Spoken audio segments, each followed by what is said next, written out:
இந்த மாதத்தில் கர்த்தர் உங்களுடைய தரித்திரத்தை ஆண்டவர் மாற்றப் போகிறார். உங்களுடைய வேலையில், உங்களுடைய தொழில்களில், உங்களுடைய வியாபாரத்தில், நீங்கள் கைட்டு செய்கிற எல்லா காரியத்திலையும் கர்த்தருடைய ஆசீர்வாதத்தை இந்த மாதத்தை நீங்கள் கண்டிப்பாக பார்ப்பீங்க.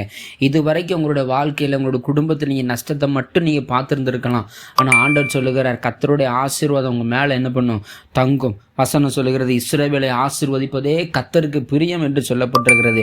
அது மட்டுமல்ல, உபாகமத்தின் புஸ்தகத்தில் 28ஆம் அதிகாரம் 12ஆம் வசனம் இப்படியாக சொல்லப்பட்டிருக்கிறது, ஏற்ற காலத்தில் உன் தேசத்தில் மழை பெய்யவும் நீ கையிட்டு செய்யும் வேலையிலெல்லாம் ஆசீர்வதிக்கவும் கர்த்தர் உனக்கு தமது நல்ல பொக்கிஷசாலையாகிய வானத்தை திறப்பார் என்று சொல்லப்பட்டிருக்கிறது. தேவன் தம்முடைய ஆசீர்வாதத்தை உங்களுக்கு இந்த மாதத்தில் ஆண்டு தரப்போகிறார்.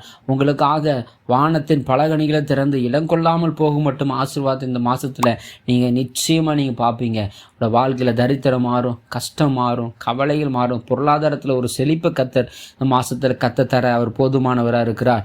1 ராஜாக்களின் புஸ்தகத்தில் 17ஆம் அதிகாரம் 9வது வசனத்தில் இருந்து 16ஆம் வசனத்தில் வரைக்கும் வாசித்து பாருங்க.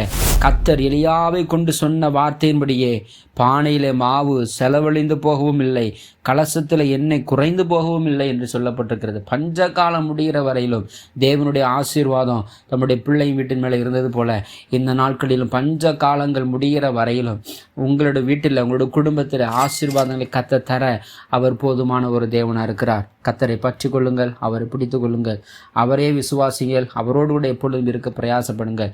கர்த்தர் தாமே உங்களை இந்த மாதத்தில் ஆசீர்வதிப்பாராக, தொடர்ந்து நடத்துவாராக.